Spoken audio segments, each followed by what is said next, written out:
you doing?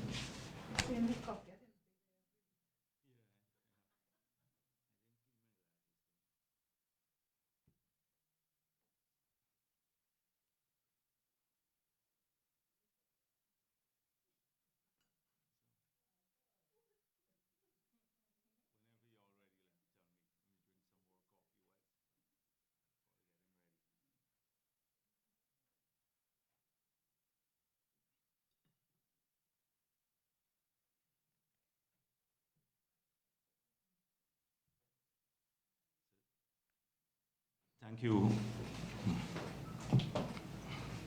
Thanks. Should I put it here or let's move over to here? Thank you very much. I know it's been a while since I've had a press conference, and there are a lot of issues that have been in the public domain, which would require some clarification from our part,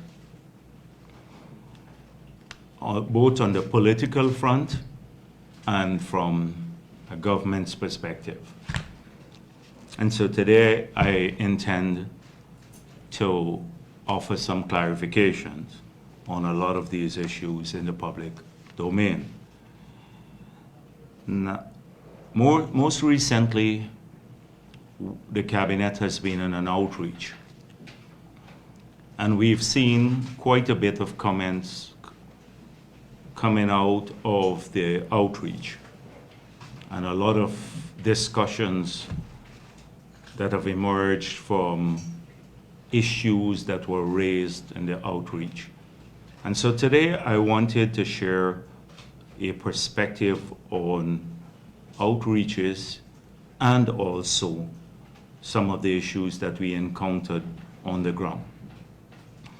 The first is that this, we believe, not only an essential part of our ethos as the People's Progressive Party, that is keeping in touch with people on the ground, which arose out of the philosophy of our party that we must remain engaged, not aloof in government, and the best form of that engagement is to gather your information directly from people without the information being sterilized by regional officials, NDC officials, or maybe functionaries, other functionaries of the government.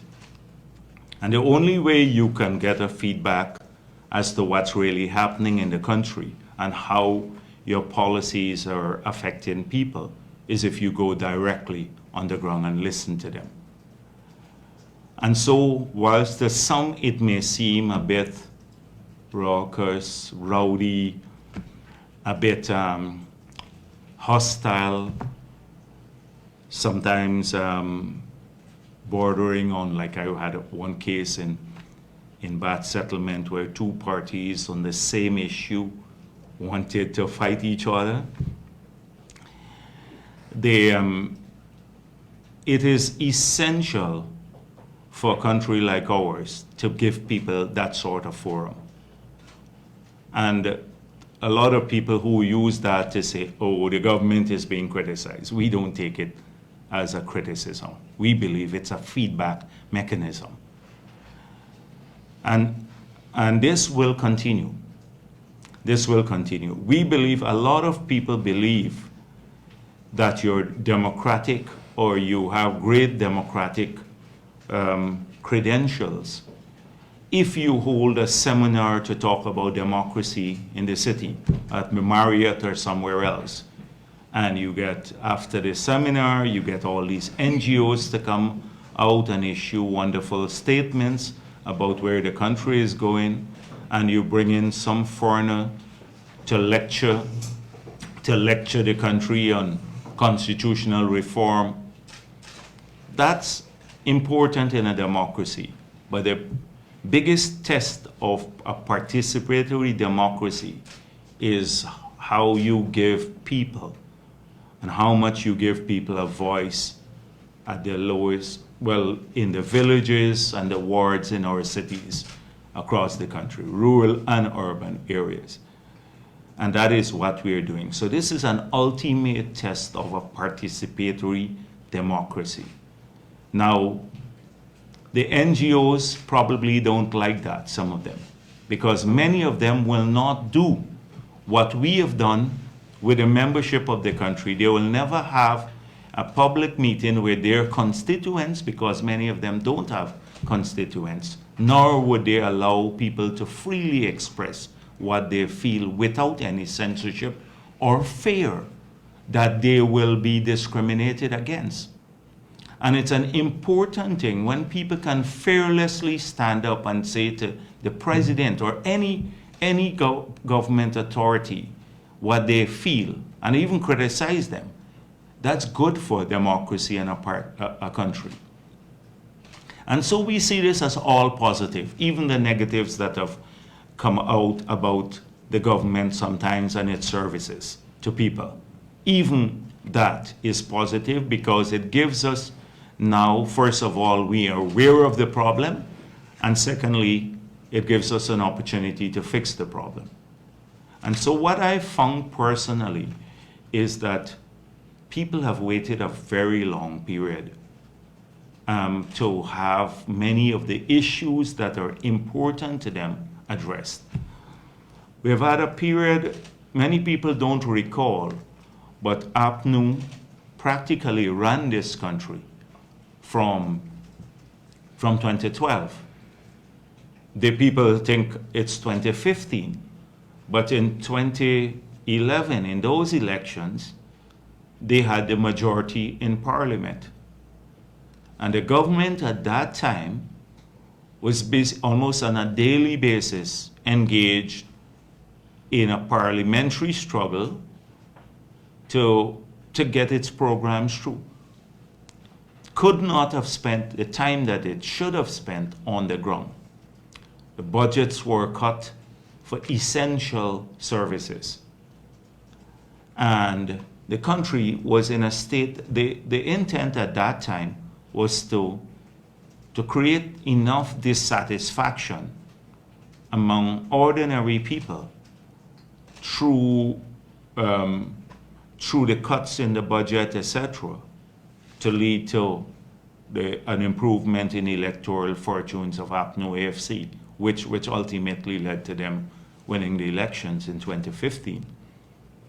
And so, for that entire period, people hardly visited the ground. And then in the 5 years under APNU, you never had this. This was the antithesis of what they believed in. They didn't believe, can you imagine a Granger sitting among ordinary people, listening to them as Irfan Ali has done, for hours listening to them, or for that matter, most of these ministers that were there on the APNU. They would parachute into a village, do a photo op, spend millions of dollars on the trip in and the entertainment afterwards, but very little time with people.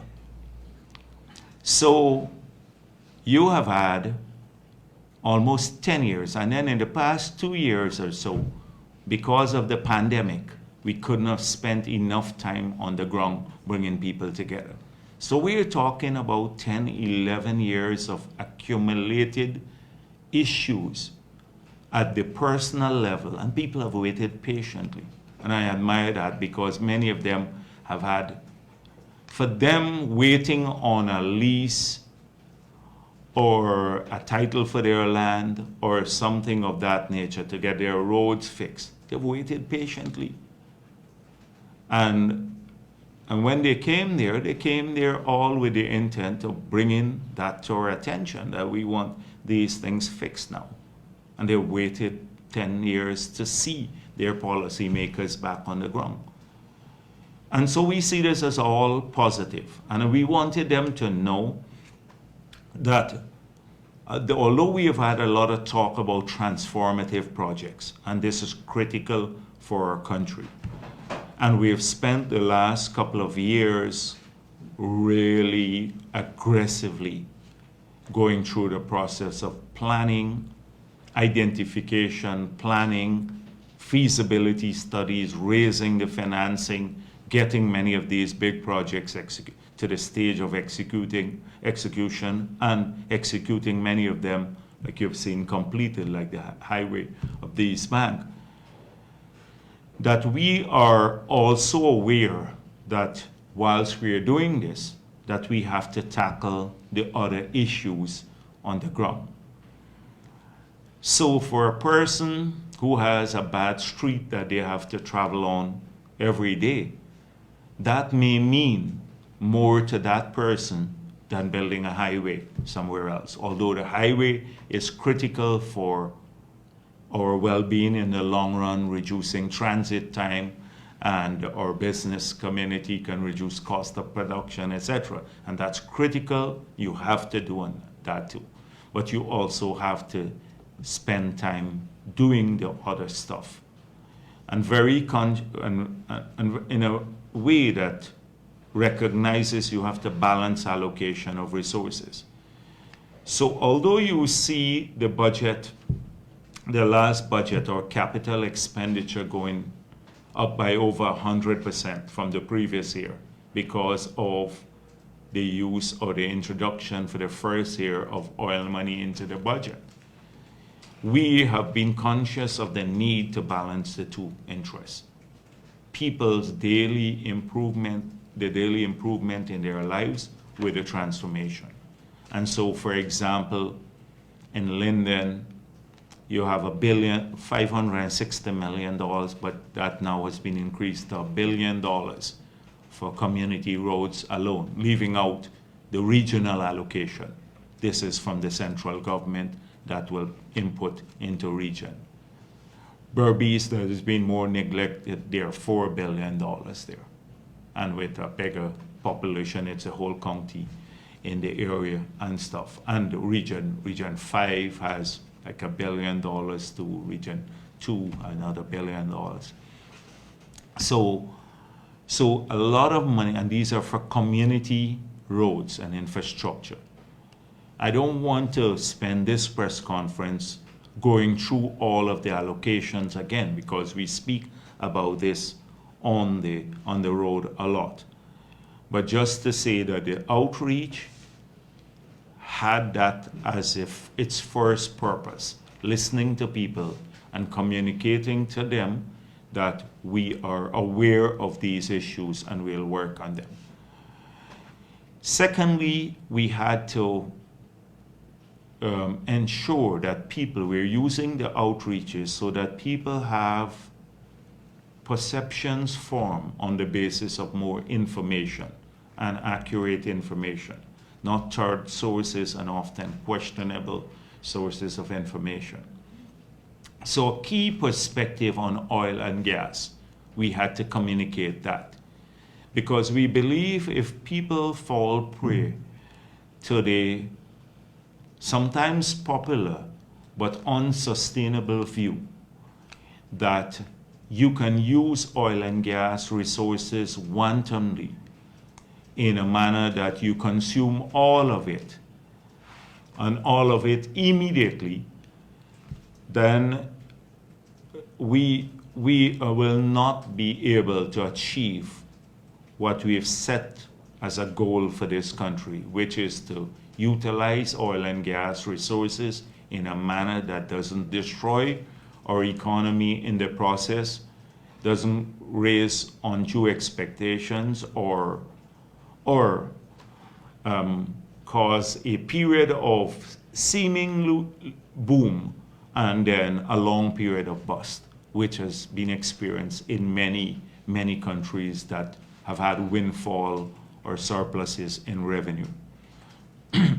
So we spend a lot of time talking about that, what we promise in the manifesto in terms of the management and the transparency in the use of the resources, and we've explained why we did what we we did within the Natural Resources Fund, why the amendment and how it would enhance transparency. I did that. I'm not going to go through it, about the 4 areas from receipt to allocation, from moving money from the NRF to the budget, expenditure, and management. These are the 4 areas we've strengthened. And then in our budget, in our manifesto, and now in our budget, why we're allocating money to the key areas that can help us to build capacity in the future and avoid a change in relative prices too rapidly, because that happens naturally, but you have to be very careful of 2 things: the overheating of the economy, which would happen once this boom is going on, construction boom, etc. And secondly, the change in relative prices, which is the Dutch disease, can cause the exchange rate to appreciate quickly if you pump too much on the consumption side into the economy. And so we're outlining the infrastructure and why infrastructure, the support for other industries and why that's needed to diversify the economy, the spending on healthcare and education, and then the saving component. And then the 6th one, I miss that all the time, using it for adaptation. These are the 6 areas: adaptation from climate change, the ravages of climate change. These are the 6 areas where we hope to utilize the resources mainly. 5 on the expenditure side and 1 on the saving side. And the more people on the ground understand that, then they will see that there is a vision that we will grow wealthy, but we have to work towards that. So we use the outreaches in a large way to educate people on that issue. And then the 3rd purpose is to ensure that across the country, people understand that there is a plan for each region and that we have worked aggressively in the past 1.5 or 2 to put together this plan. And the plan recognizes some of the challenges of the region that we have to work in. If you start off without recognizing those challenges, then we can't craft an appropriate plan. And so we recognize that outside of 3 and 4, regions 3 and 4, that we have made still until now, although we have labor shortages in these 2 regions, we have a huge issue with employment in the other regions of our country. Largely because of what people have been engaged in, like so region 2, it's mainly an agricultural area.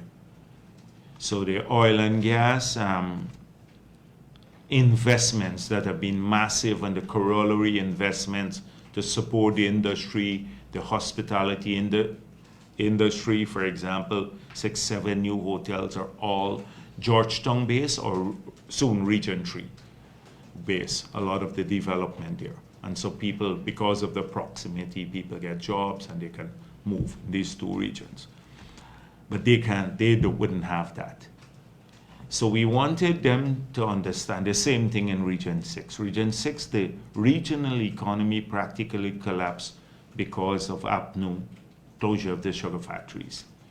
And that the disposable income in those that region particularly, used to support almost everything else, the business community, everything else. So they've been in the doldrums there. High rates of unemployment. The same thing in Linden and the hinterland regions. So we have looked at all of that and we have crafted regional plans for these economies, to boost the economies there in these regions and to create more employment in the short term, utilizing government resources whilst we can transition people into more permanent private sector jobs. So it is like there are various aspects to this support. For example, co-investing with people in those regions. We've set aside money to co-invest with the business community so we can de-risk and make more lucrative investments in those regions so that we can naturally attract private capital into those regions. So we are doing this by, say, building factory shells. We've done that in region 10.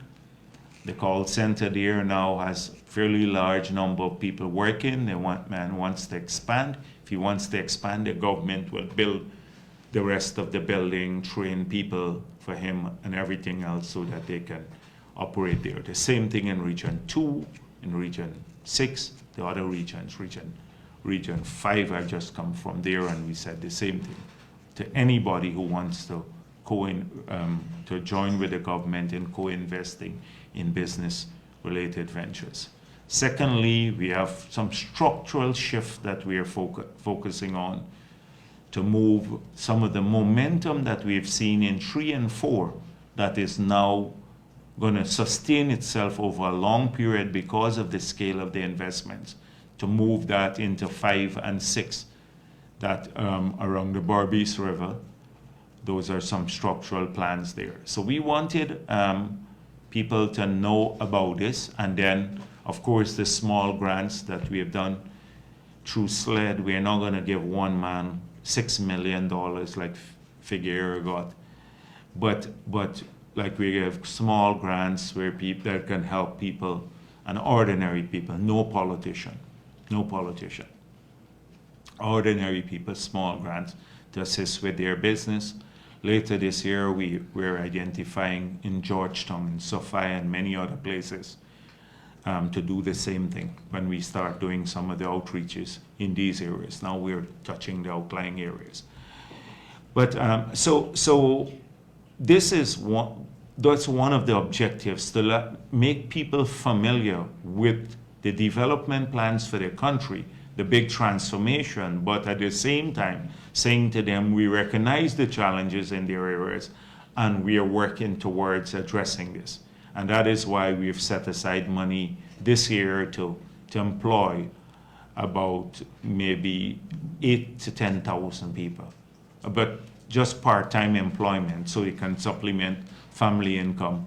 And that would be about $40,000. They'll work for about 10 days, which works out to about $4,000 a day. But it's temporary, and it's not temporary, it's part-time employment in these areas. We believe that can make a huge difference in mopping up some of the unemployment in the outlying regions. So the outreach has served its purpose. So I see a lot of criticism from the opposition saying, oh, people are criticizing the government. I wish one day they had done the same thing, go out and listen to people. They would have not done that, the PNC, because essentially they're undemocratic party.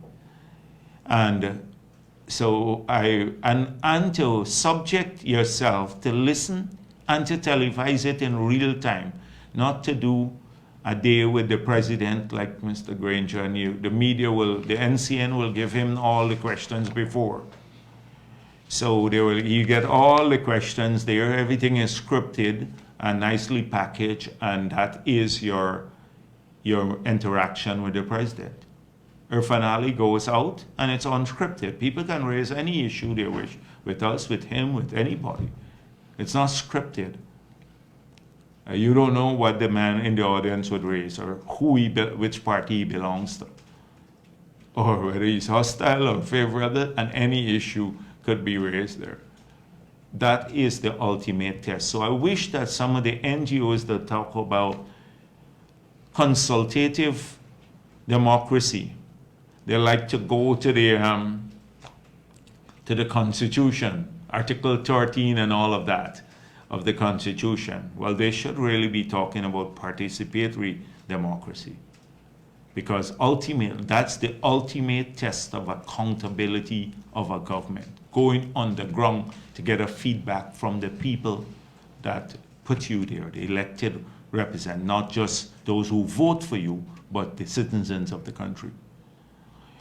So I hope that they will take a page from the government's book and be as accountable and as participatory in their own elections and their own processes. So that's on the outreach. Secondly, as part of this outreach, we went to Region 10. So I've seen that particularly Region 10 has engendered or caused a lot of grief in APNU because they believe they own Region 10. And the fact is that they have controlled Region 10 forever. They control the city council, well, the town council, and the region from independence. So that's a fact. Like they've controlled Georgetown from independence. The PP has never had a chance really in Georgetown to show what it could do. We hope these local government elections we may get a bigger chance. But they don't. So we went there and we spoke about in Region 10, and I said exactly what I said in the regions controlled by the People's Progressive Party, where we won.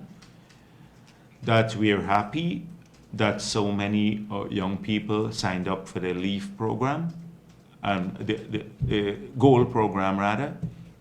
LEAF is another thing, that's a financing thing. The GOAL program, we wanted them to do well, and if you could find any number of people, 1,000, 5,000 in the region who need a scholarship from the government, who want to do a tertiary training or technical training, even have not completed school, we have a remedial program that the government will pay for their scholarship because we believe in education. They will go through the GOAL program. So I said this in the other region, said it there. People have access now. They can come to us and say, we want to do this. In an organized way, of course, through the GOAL Secretariat. Professor Opede heads that program. Now, Norton ran down there and he promised to open a campus of the University of Guyana up there. Now, we have examined that before. Berbice, that has a bigger population, had a hard time in sustaining a campus. Because if you have to look at the number of students that you generate on a, not just 1 year, but almost continuously to justify entrance level into a campus. So he just had to say something because they could have built the campus in the 20-something years they were in government, and then the last 5 years. Never talk about it. But suddenly, because we said any person who wants an education in the region can get a scholarship from the government, as we have promised in all the other regions in the country. He runs down to say, we will build a campus when we went back of the University of Guyana. So that is his response. Secondly, they talk about land. I saw Figueroa and the others about PPP allocating lands on the NISIL. At a press conference, he was questioned about it, and he said that through NISIL, we're randomly allocating lands everywhere to anyone. Now, you would recall that it was Mr. Lowenfield in June of 2019 who got 216 acres of land at Millie's hideout in Linden, in Region 10. There were lots of people who wanted that land. They had a lot of requests for the land from Lindeners. They didn't give him. And he also got, I think, 4 acres or 2 acres at Eccles, at Mucka, the same period. It was two Figueroas who got land in Linden, prime pieces of land, in March after the elections, there was a gazette of, I think, 180 pages. The gazette was published, I have a date, March 21st, the year 2000. 180 pages of land allocations. The Jordan, this was after the elections, 180 pages gazette with pieces of land going to various people, large numbers of them, including in Linden, and many to prime support or key supporters of APNU, including the figures. And Jordan said he had signed them on February 28th. So a couple of days before the elections, although they were published in March after the elections, after they knew they lost the elections, but their statements of poll disappeared, walked out the room. So the thing is that somebody who of a figure's standing with a lack of credibility shouldn't even be talking about land allocations in Region 10. Shouldn't even be talking about this, because they didn't allocate to ordinary people. If any land grabbing took place, it was by Figueroa and the others, the APNU people, for themselves, and much of it took place after they lost the elections. So when you listen to someone like him talking, then you know clearly that it's based on lies, that they will construct a campaign based on lies once again to fool the people of Region 10. In the same Region 10, we said 800. We already have about 900 applications, and most likely we'd have to do more than the 800. That's for jobs, for the part-time jobs. Already people been applying.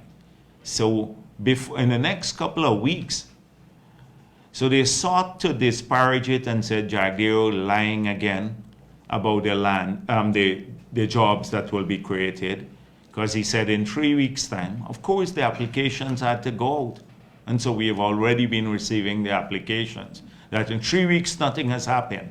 They took, in 5 years, they didn't create 500 jobs in Linden. In fact, they took away the job by closing the call center that we had built and was working, took away jobs from Linden. And they want in 3 weeks, because I said in 3 weeks' time, we're going to get the document out. That, oh, he's lying because 3 weeks have passed and we didn't see the 900 or 800 jobs as yet. Well, we have the applications now, and it will be a matter of days before those people are appointed. But they have a problem now with the timeline, the 3 weeks timeline, not the jobs, not the 800, 900 jobs that will be created. And they did nothing in those years. So Norton and the others again went to the people in Linden, hoping to lie to them, to create an issue. The next thing is that after Norton was not very happy again that people came to the meeting. So he ran down to Linden and he went and said to the people that Jagdeo and the others planned to remove the subsidy, although we made it clear there was no such conversation, remove the subsidy from your power. Knowing that it is an emotive issue with people, given what happened in the past, and secondly, that he could mobilize people. It would pique their interest if they hear they have to pay a high electricity bill. So it's a kind of, I don't want to say prostitution, but that's it. You know, that is how it is there basically.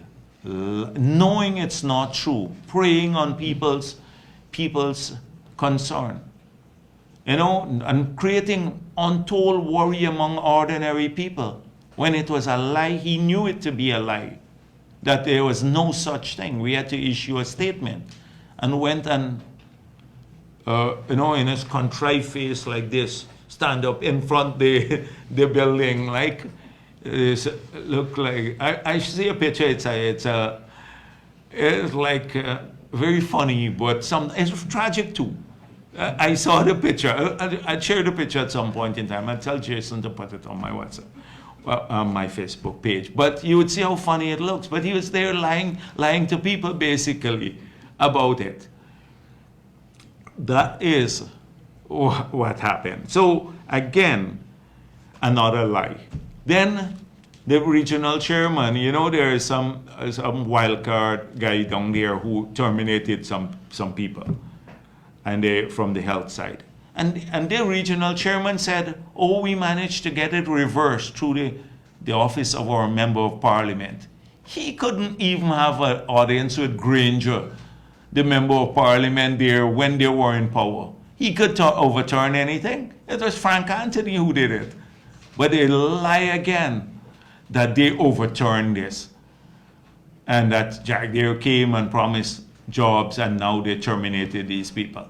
They have nothing to say to Linden. They have no plan. You're going to put a University of Guyana campus now there in Linden. They had no housing plan for the region. Didn't talk about housing. We have, how many houses were built in Linden in the 5 years? We plan to do 1,000 units, the president said that. And we already started, 1,000 units. And that is to add to what happened at Block 22 and Amelia's ward. We have concrete plans for these areas. I'm not going to go into them, but this is the sort of thing that you see every time we go out. So they didn't go to Region 2 to tell people. Then they will say we discriminate against the region that they control. But they went there with a bunch of lies to Region 10. Although we made the same promises in the other regions, for job creation, for grants, for all of the other things, for scholarships. They didn't have a problem with that, but when we went to 10, we are lying. So it is because they're fearful that what we promise, and they know what we promise from every PPP government will deliver. They know that. They're worried about that impact. So that brings me to the end of the retreat, the outreach that we've had. The outreach will continue across the other areas. It will happen in every community in our country, every region, because we believe all of our people deserve to know what the government has planned for them. On the since I'm on the political issues, I've transitioned to some of them. So the PNC is becoming a teleprompting party. So I know very scripted now. I see they have, from what I gather, nobody could say anything anymore. They write the statements for everyone. They have a teleprompter and they read it now. So you're not going to get unscripted views from them. They're very scripted now, like someone advised them that when you talk off the cuff, you talk a lot of nonsense. So you should follow it closely, that everything is written for them and they go and read on a teleprompter now, because they know that if they come off script, they have nothing to say basically, and they can't defend anything. So even in the face of logic and reason, they will stick to the script. So God helps this country or any reporter, anyone who tries to get them off script. So can you imagine a Norton saying that there's an escalating crisis in democracy and governance under the PPP government? Escalating crisis in democracy. Now, coming from a party that stayed in power for 28 years, that stole elections to stay in power, and which is documented across the world. And then in the 5 years, they again tried to steal the elections. Then how could a person with a straight face, or a person with maybe a clear faculty, mental faculty, make a statement like that? that there's an escalating crisis in democracy in this country. Now, clearly, any question, if you ask the basic stuff, so they're trying to make, we've dealt with this issue a million times about, they're trying to make it that they lost the elections. First of all, the elections were stolen. So I'm sure if you ask him two questions, because free and fair elections would be the essential, the groundwork of any democratic society, the fundamentals of any society. So if you ask him about the 2015 elections, he will tell you there's a crisis today, but claim that they win the elections. He wouldn't be able to do one thing, supply their statements of poll that show they won the elections. We could have supplied ours 2 days after the elections. We uploaded them to our website. Lowenfield supplied the right ones to the Chief Justice now, after following Mingo's trying to get the declaration made on Mingo's figures. And Valda Lawrence, I saw she is now emerged again out of the woodwork. This is it here. I'm going to share it with you. Ask her how her signature got on the declaration, the RO's declaration for Region 4, when no party is supposed to sign on it. There's no room for parties to sign on, and no other region had any political party signing. The parties don't have to sign on the RO's declaration. So all 9 regions of the country have their ROs declaring the elections on the basis of a document they sign alone. And Region 4, Valda Lawrence's signature miraculously appeared on Mingo's statement. You ask her to tell you how this happened. It was not required. There is no requirement that a political party sign there. But she signed it. This was the fake declaration. But I suspect Mingo didn't want to do the wickedness himself. So he said, somebody got to sign along with me. And she had to be in the room when the figures were concocted. This is it. You ask her, ask Norton, how this happened. And they would still insist that nothing was wrong. Nothing was wrong. And ask him about the count, the recount. And then he continues with a fallacy. I see at the bottom of the press release about a clean list, and that somehow they lost the elections because the list may not have been clean. Look at the turnout for all the elections from 1964.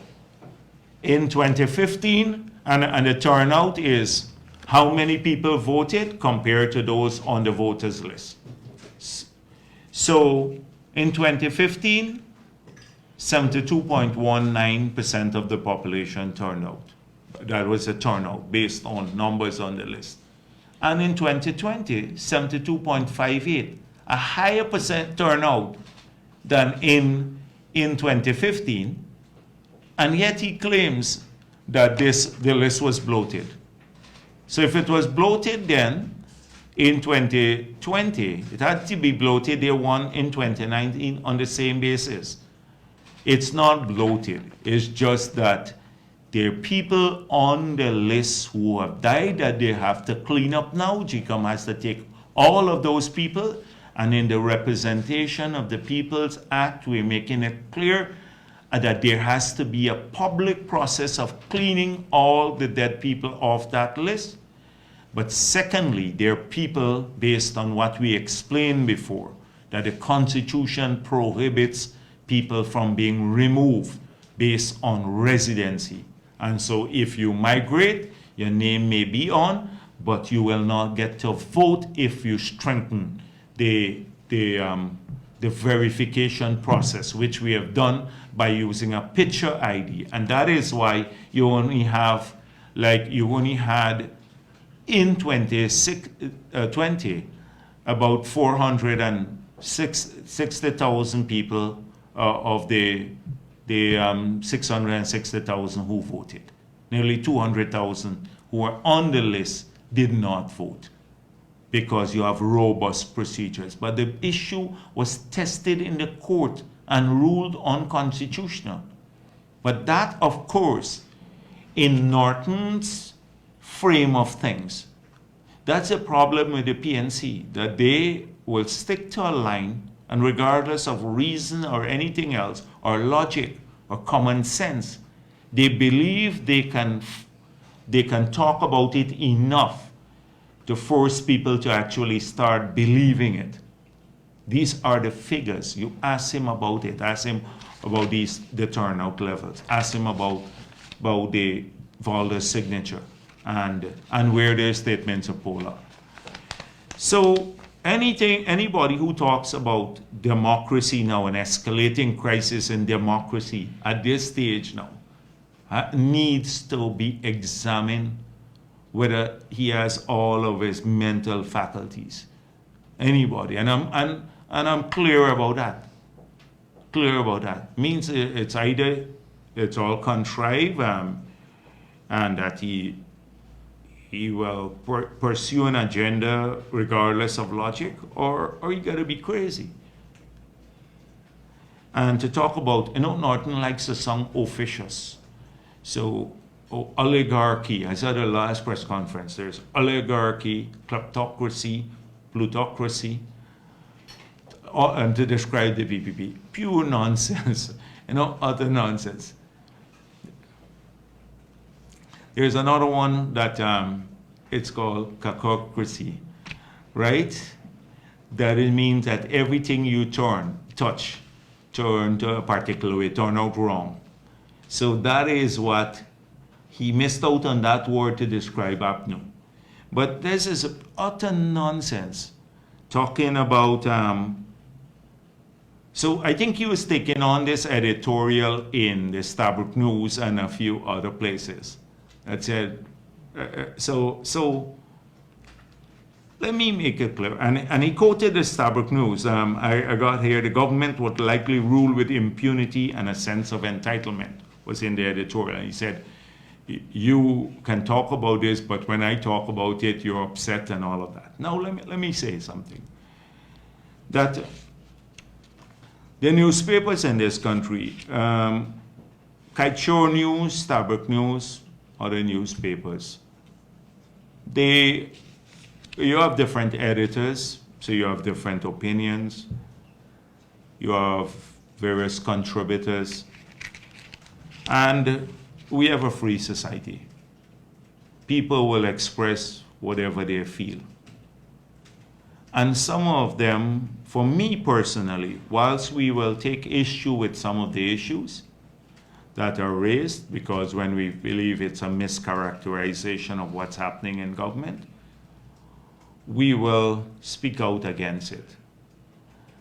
But I believe in spite of all of that, in spite of what we say there, and we recognize that when this country was in its darkest hour, when there was a threat to freedom and our well-being and our future, these newspapers stood up on the side of democracy, on the side of the democratic forces in this country.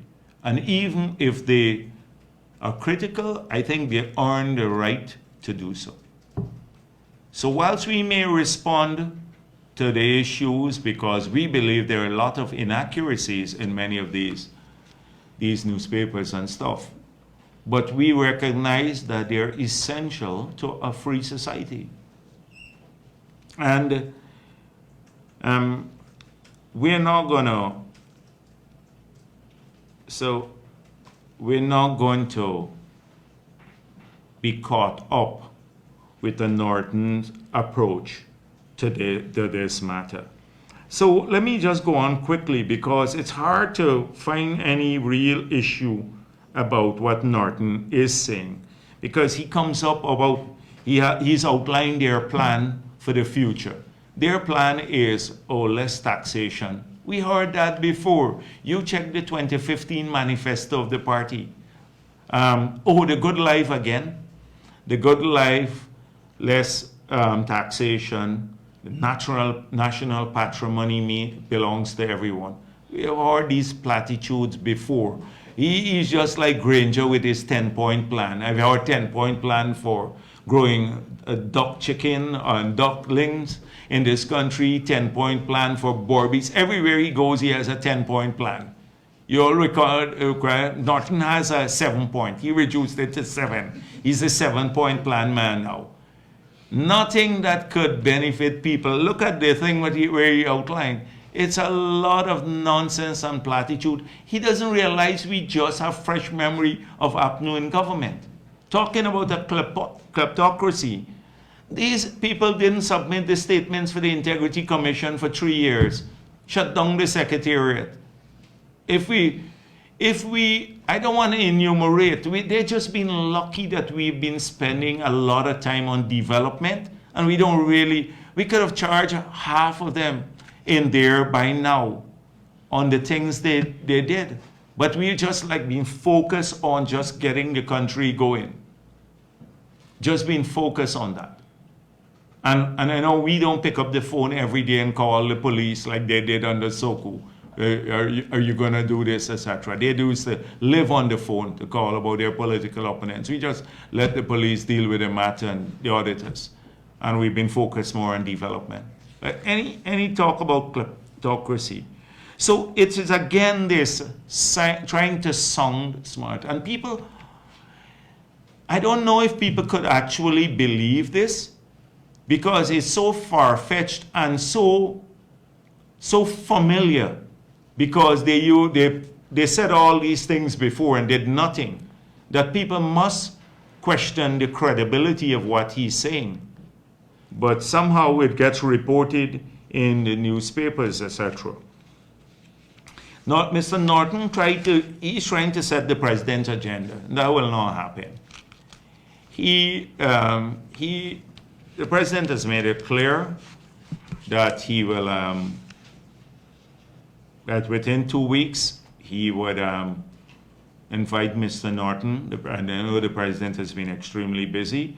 We see the issues as very important, the constitutional issues. And I think we're at the stage where now you can have movement forward. So you can expect very soon the appointment of the Public Procurement Commission, because those names were sent from the Parliament on the 13th of April. They only came to the executive after the 13th of April sitting of Parliament. That's a few weeks back. So done those names. The President is now required to consult with the Leader of the Opposition once Parliament submits the name on the public consultation. The Police Service Commission, those names also came recently from the Parliament, I think April 23rd or so, and now the President just has to consult with the Leader of the Opposition. That and the JSC and the Public Service Commission, Integrity Commission. So the consultations would be set up shortly to complete this. All of the commissions being in place, the outstanding commissions. And that is what the President has committed to at this stage. Mr. Norton wants to talk about governance and stuff. So I suspect if he raises any of these meetings with the President, given the President's nature and the PVP, they're not going to catch him and put a tape over his mouth and say you can't raise any issue. But Mr. Norton is not going to get away with the anecdotal gaffe, the anecdotal manner in which he raises issues publicly at an engagement, a serious engagement with the President. Because he could come and talk, bilge about the nonsense about discrimination, but we have the record of issues, ethnic and other issues, so he'd have to come with information. You know, not like when asked by one of the reporters, Amanza Walton, said, they have information that the PVP is using the registration process to pad the list. But they couldn't supply a single name, but they have it, just like how they had the statements of poll. So she has information, and when pressed by the reporters, she couldn't come up with how many, even one person that they had. Because these are scrutinized activities, they have a scrutineer too. Every registration that is done in the presence of scrutineers from the party. And so it's ridiculous. And so they're very anecdotal. So you're not going to come and gaff about anecdotes there. You'd have to present serious issues. And if serious issues, which are supported by facts, come to the president, then that would be dealt with. But not to make this a gaffe. The president has made it clear he will discharge his constitutional responsibilities. On the Natural Resources Fund Board, you have seen now the members of the board. You know who they are. Joe Singh, Caroline Rodriguez, David Lammy, Dunstan Barrow, Ramesh Duku. And I don't know what the NGOs are saying, but I know for sure that I would have preferred these 5 persons to be managing the Natural Resources Fund than Winston Jordan. And if we had not changed the law, the Minister of Finance would have managed the fund. That was the authority that we have now vested in a board of this nature. And so I don't see them, all of those who were talking before, saying anything about it now. But I'm sure that this country is happier that this board will be managing the Natural Resources Fund than just the Minister of Finance, that Ashni Singh. Not that we have an issue with Ashni Singh, but that now it is in greater hands. We, by now also, I think the Minister of Finance would have written to the Leader of the Opposition for one of the nominees for the Public Oversight and Accountability Board. So as soon as we receive their nominee, then we will appoint that board. So on Norton, again, I'm finding it difficult to, he says a lot, but I don't, it's hard to find things that I can really go after. Like really, because there's so little substance. So they issued a press release yesterday, and I said I'm going to respond a bit today, because APNU is on financial matters, you can't trust APNU much. But on the NIS investment, let me just talk about the Barbies Bridge. So first of all, what I was saying about NIS is bankrupt. A question came up at the outreach, whether we will increase the benefits from the NIS. And let me say, first of all, whatever is mandated by law, that will be done. So if the law mandates an increase in benefits, then that has to be done. But the gentleman was asking about an increase in benefits. So what I said to them, the NIS is practically bankrupt if you look at the long run. You know, its ability to meet all of its future claims and liabilities. So I said that the government will intervene to ensure, the government has to intervene through various provisions, either from the consolidated fund or other sources, to ensure that the contributors, the past and present contributors, can continue 100 years into the future to receive their benefits. That therefore we need to cure this issue here. That's what. We have to fix it for that purpose, to make sure that it can continue to pay benefit. So I can't commit at an outreach to an increase in benefits, but what we do, we make sure that people don't someday wake up, like in other pension funds across the world, and find that they can't receive their monthly benefits or their medical benefits. That will not happen. But I can't commit to an increase in benefits. I thought it was important to be honest with people, to say, fund is in difficult times, and we need to cure it, but we cure it right now for the existing beneficiaries or the existing contributors. So APNU had an issue, and I pointed out that under APNU, the fund went into deficit, bankruptcy, basically formally into bankruptcy, although even before APNU, we had issues with the benefits not in a long-term way from the actuarial studies, benefiting the contributions not corresponding with the long-term benefits that you have to pay out. So let's see if I was wrong on any of the issues. So we have here the accounts for the National Insurance Scheme. In 2015, it had an operating surplus of $968 million. In 2016, $161 million. That is an operating surplus. So it was still had more money. In 2017, $175 million in deficit. In 2018, $1.6 billion in deficit. In 2019, $1 billion in deficit. In 2020, $1.7 billion in deficit. So this is what has happened.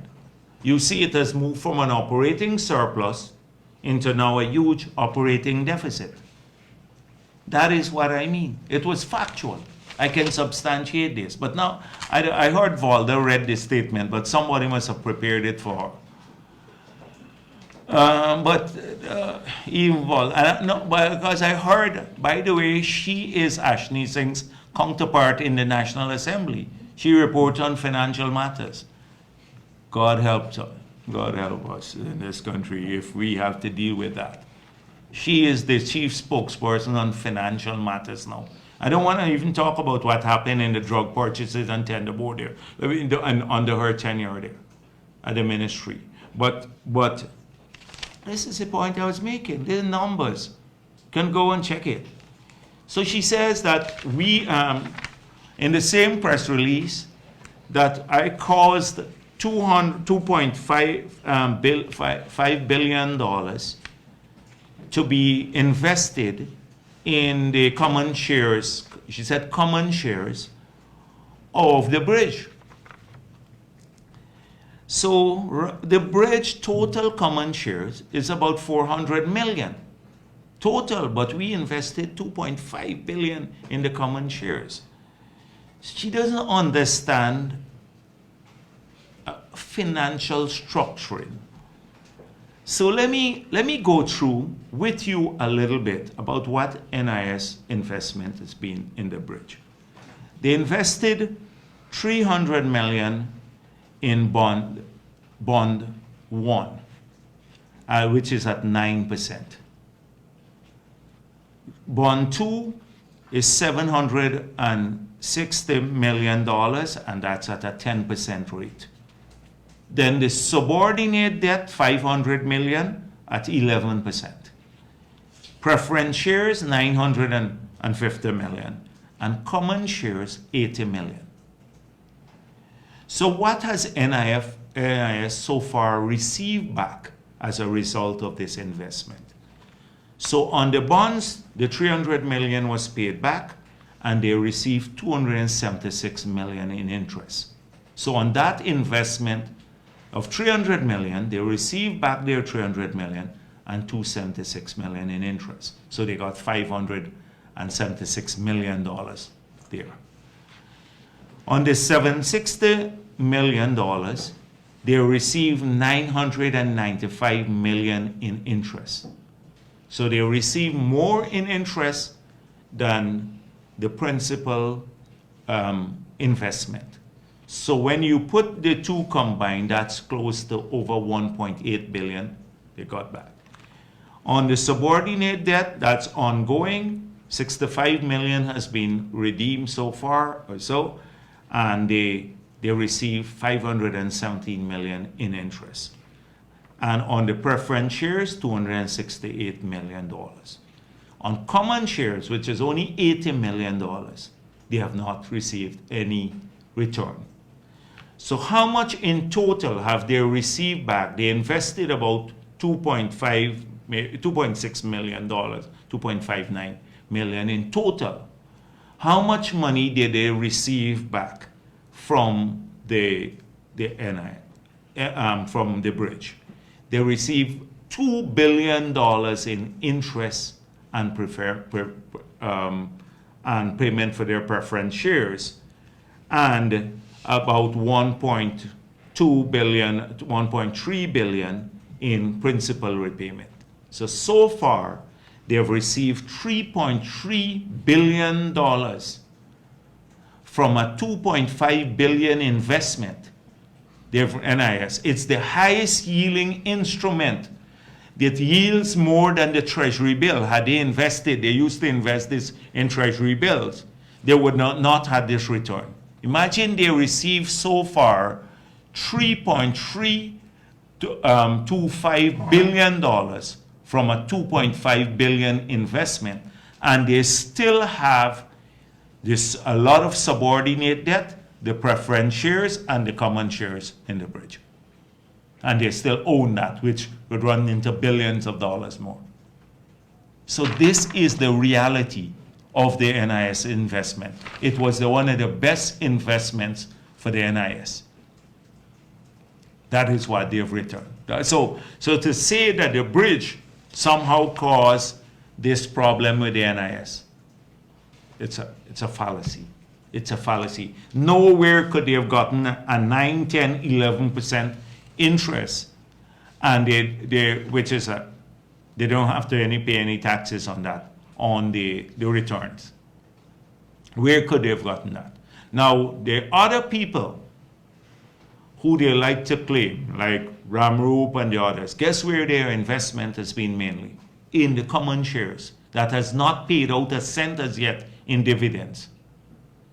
Because NIS invested in the most lucrative aspects, that is the loans to the bridge, not to the equity, not in the equity. As you see, it's a small amount of equity they took. So this is the fact of it. But Valda Lawrence doesn't understand or know these things. So she'd go and read a statement out like that without understanding. That is inaccurate. So that is, I know it's a big challenge for Norton and Waldo and the others. It's hard to move from a junior functionary, which had no experience in government, to now under the spotlight. He's under the spotlight, so it's hard for him to navigate a lot of these issues. So I actually pity him. So it's not it's very hard for him to do that. So let me just look at a couple of issues more on the oil and gas side. So there's been a lot of talk about the National Oil Company and IMF. There have been articles about it. The IMF advises us not to go this route. Let me just say to the people of this country, we've worked with the IMF a long time. I've had a lot of experience working with the IMF. Whilst we listen to advice from people, the only decision we'll make here in Guyana is not, or the decisions we'll make will be made on the basis of what's good for people. Often the IMF doesn't look out for our people, and I make this clear. The IMF has a different mandate. The IMF looks at, they were set up, designed as an institution to deal with balance of payment problems around the world when they were set up. They're not a development institution. They don't even have expertise in oil and gas. They're a macroeconomic type of organization. So when we decide what we have to do in the future, because we made it clear that we will no foreign company would enjoy getting allocations of blocks offshore or onshore in a manner where it was done, in the manner that it was done in before we found oil. That we will have to go through an open process to ensure that future blocks are allocated. We said auction. Now the debate has been since then. Auction with seismic, so that means we'd have to now invest money in the seismic studies and get the vessels in here and get the information and then put it to auction. That could take more time and it would mean upfront expenditure by the government. Or alternatively, auction them as is, which may give you less lucrative offers, but you could avoid the headache of doing all the seismic, but they have to be auctioned, future blocks.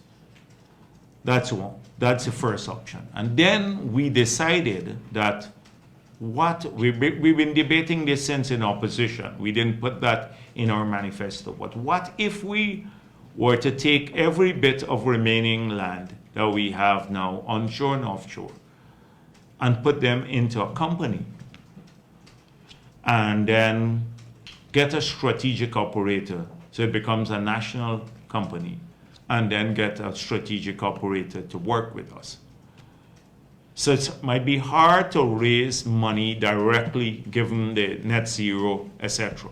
And the mood now is national oil companies have difficulties in raising funds. I was in Ghana. They told me about the difficult time they have. They have a national oil and gas company, and they have a hard time going to the market to raise funds because of the position of the developed world. So we recognize that there is an issue. So we now have to balance, could we enhance the share that we get? Remember, we are revising the PSA. So that model and what share we get that is in the Stabroek Block agreement, the PSA for Stabroek Block will change significantly. So we're in the new PSA without even having a government investment in any of the ventures. More of the benefits will come to us because the PSA will be different. So can we increase those benefits from the new model PSA by ownership now? Can we significantly enhance those benefits? So, and what will be the constraint if we have to invest in that manner or go down that route? That's where, those are the variables through which we are trying to navigate before we come up with a decision. But it's a thoughtful, it's a process that examines things in detail and what is good for our country. Not with somebody telling us what is good for us. We can listen to advice, but people who don't look out for us often just can make a bland statement like that. So I don't put too much store on this IMF, what they said before and stuff. And people are very convenient. Sometimes they use the IMF on one stage, and then when you do at the IMF, they say your government is following slavishly the IMF. Another headline was about the 20 million World Bank loan. And so we have not been rushing to access this money because people think accessing the money somehow means you're doing something. We've done quite a bit, and by now, let me say, that we've probably done much more without these loans than APNU did in all the years in terms of advancing the work and transparency around in the sector. And we don't, if we need, we see this loan there as a line of credit that we will utilize if we need to bring in people to strengthen the ministry and various aspects of our regulating the sector. But not because it's there, we're going to be every week wantonly using the loan. So we made it clear because we believe in judicious loan. And then there was another article that there is no independent oil sector regulator, and because of this, somehow there is less transparency. I think Mr. Ram said, the government seems unwilling to set up the Independent Petroleum Commission and thereby remove the possibility of further secret deals and collusion between the politicians and oil companies. Now, I can tell you about some of the countries with the worst corruption track records that have petroleum commissions that are independent. That is, the Petroleum Commission is not a safeguard against corruption. It's utter nonsense. So what it is ensuring that all payments, and what we did in the NRF, that's one, the payments are transparent, people are known, they're known to the world and to the country. Two, that things are not hidden. Documents are not signed and then kept within the agency. So we made a commitment that every agreement, which often is done by the ministry, that the Petroleum Commission would have done instead of the Natural Resources Ministry. Take, for example, issuing the licenses. That every one of those will be in the public domain. I made it clear to the ministry we need to put the one out for LISA 1, LISA 2. We publish PIARA, and we must publish the Yellowtail. All have to be in the public domain. Every license that we issue must go on their website. Secondly, every environmental permit that we issued must be on their website. People must be able to see for themselves, compare the two. And when you compare, you will see the qualitative difference.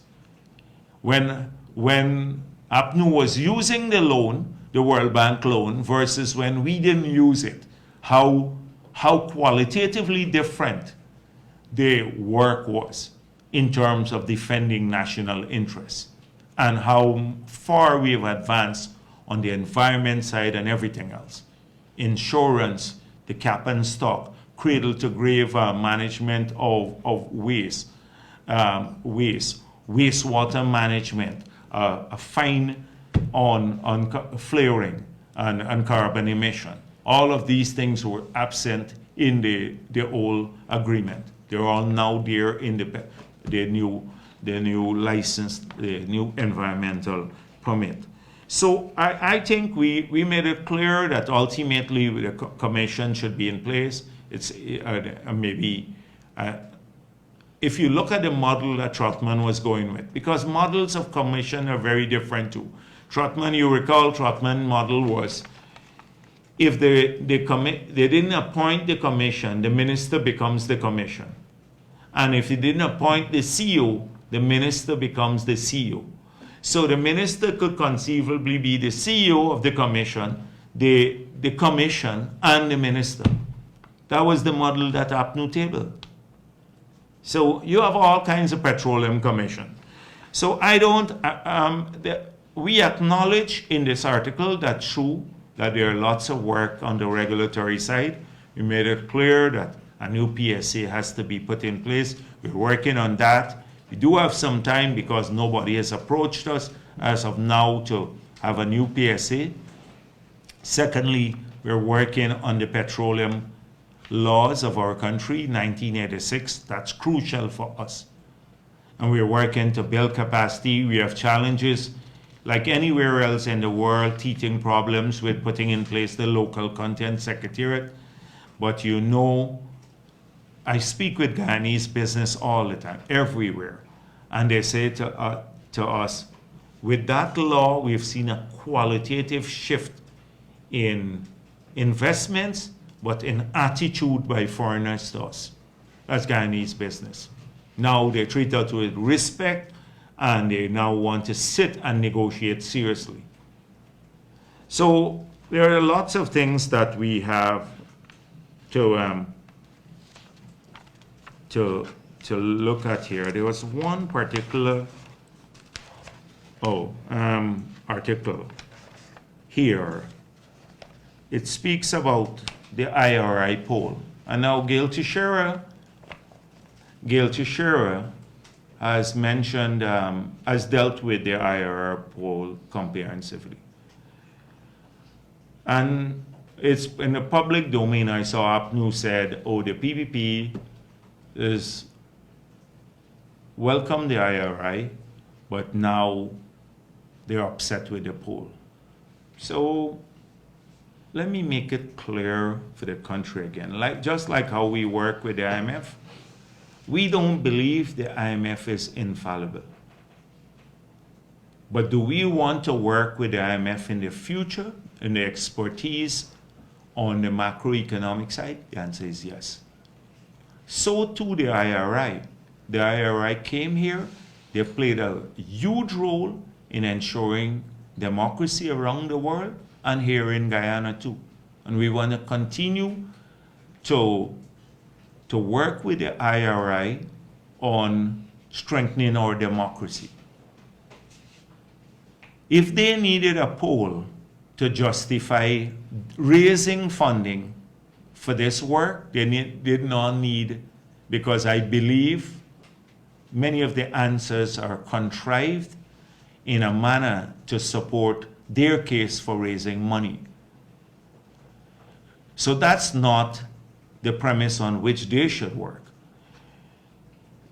But whether we want to continue working with IRR, the answer is a resounding yes. Our democracy was severely threatened. And until today, listening to the likes of Norton, it is still under threat.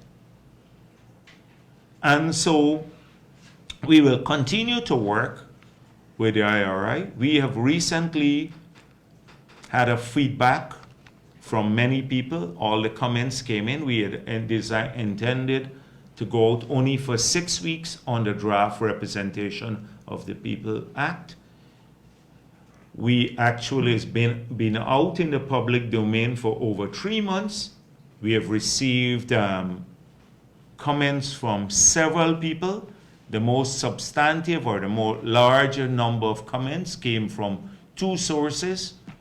They're from GCOM itself, having examined their draft bill, and a group calling itself some electoral reform group. So I've asked Minister Teixeira and Nandalal to meet with both groups and a team to meet with both groups formally on the legislation. We have gone through all of the other comments we have received. The final draft will be ready once they've completed that, and we'll table it in the Parliament. Now, I saw APNU saying that the election should have reform. We should have reform. And that is precisely where they would have a chance to. They could have participated earlier. Now, by sending in their comments, they chose not to. We hope in Parliament they will participate. But the legislation will do a number of things.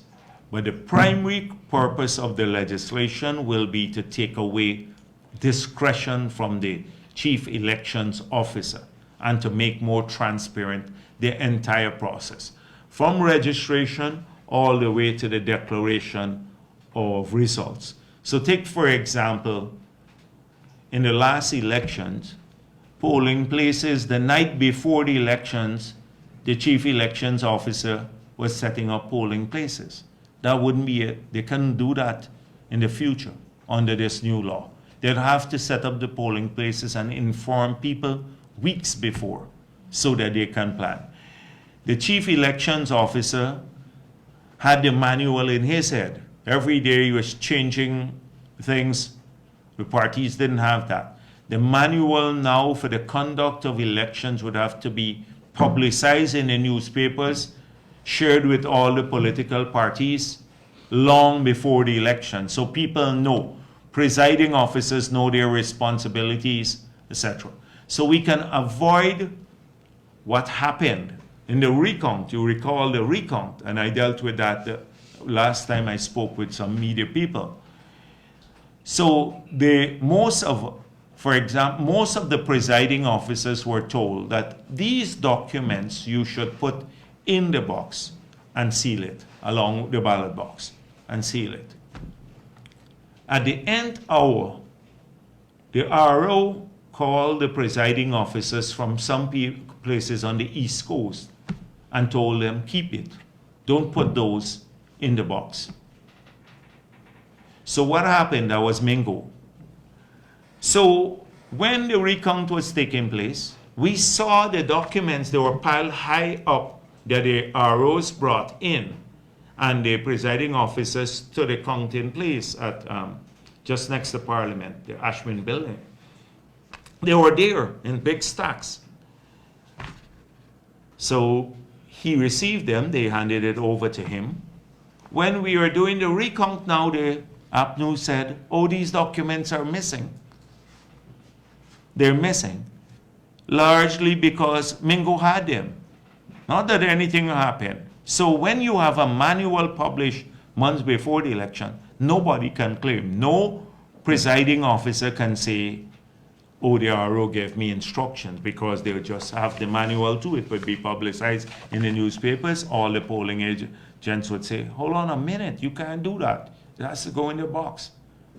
So it would avoid those sorts of problems. So we're going through all the issues that were used to create problems. How do you start the recount? It has every statement of poll would have to be made public, uploaded to a website, put in the newspapers before they start the declaration, the count at the regional level. So all of those things are being worked on now to strengthen the process. And then we will table it in Parliament. So we're working to strengthen that. But coming back to this article, it says 98% in Kaichor News, 98% of the population in the dark on oil sector, IRI poll. So it says a sizable portion of the 1,500 persons who took part in the survey also related a lack of information. They said are aware. So let me skip. A majority of persons who took place in the IRI poll are unaware as to where they could access information relating to how government will be spending profits gained from the country's oil reserves. Okay? So this questionnaire was, first of all, it's not 1,500 persons that took the survey. It is 300.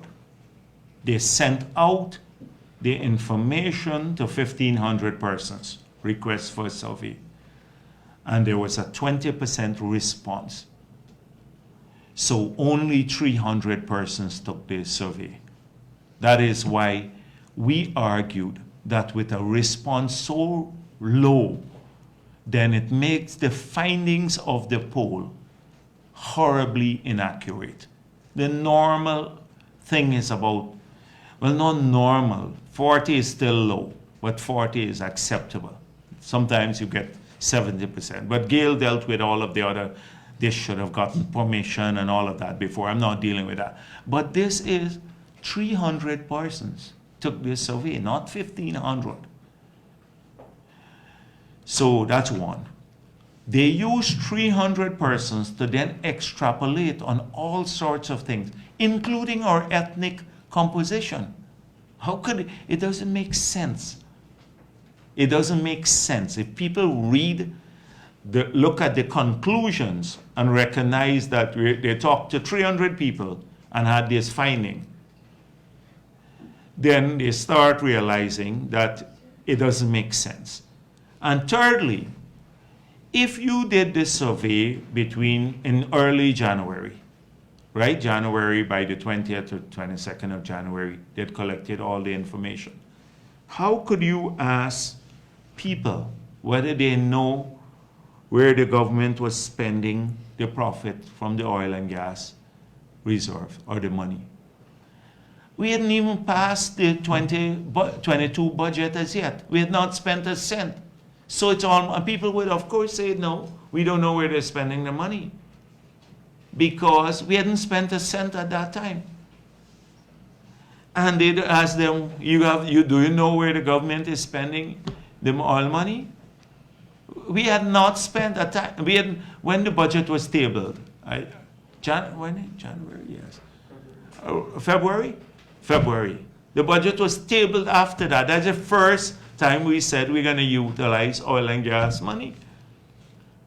And so people have to read through these things. We can't be slaves to useless pieces of surveys that people do when they come, they want to raise funding, they find that, oh, we're the worst country in the world, but all of them busy running to our country now to invest on everything else. So we need to be discerning. We need to understand that, yeah, we need to work with people. IRR has strong democratic credentials, and we'll work with them. But let's not be slaves to these polls and everything else. That's why I wouldn't even respond to any of them. I think I may just wrap there. Thank you very much. Dr. Jagdeo, the critic, the great news.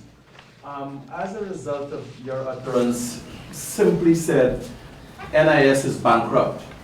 It's caused quite a debacle, if I can say debacle, and you've explained it to lengths which helps the intellectual, of which are not the largest of the people who benefit from NIS. Mm-hmm. In simple terms, the government is willing to do anything to make sure people continue to get their contributions, because I don't want it to be taken out of context. Yeah, and that's what I said. If you look, I think I saw a Demerara Wave story, and he practically quoted that at the end of the story, saying exactly what I said, that the focus is on ensuring that people can, for the next 100 years, benefit. NIS recipients will have nothing to worry about. We will cure the deficit using whatever means, the consolidated fund or whatever other means, direct contribution into the NIS, to ensure that for the next 100 years it's viable and that people can receive their benefits. What I could not commit to was an increase in benefits at that time. There could be increase in benefits, but that's not how you work on an outreach. You go there and make policy on the run. And I believe in answering people honestly. The guy asked, can you have an increase there? And I said, no, I can't commit to that, but we will cure the fund. It's bankrupt, but we'll cure it. You'll make sure everybody can get. Then he spoke a bit about like statutory requirements, like when you have to adjust based on law. Like for example, it should be X naught percentage of the minimum wage and all of that. So I made it clear that whatever is by law mandated, that we'd have to do that. But I could not commit to a generalized increase. The Jagdeo doesn't follow up on the NIS issue. The figures you provided at the performance were up to 2020. I'm not sure if you had... Yeah, it continued to decline. It continued to decline. And in the pandemic, it got worse because after that, a lot of people were now making contributions. So it's about, maybe it increased from 1.8 billion. It's about maybe about 2.5, 2.6 billion. So the decline continued. Continues? Yeah, continue because the gaps, established. So that's what we have to fix now. That is why I'm saying. But I made it clear also that it was operating a surplus. You had a surplus in 2015. So she took issue with me saying it became, and said the bridge caused the deficit. So quickly, just want to get clear, are you categorically saying that the government will go ahead with the national oil company? And if so, how soon?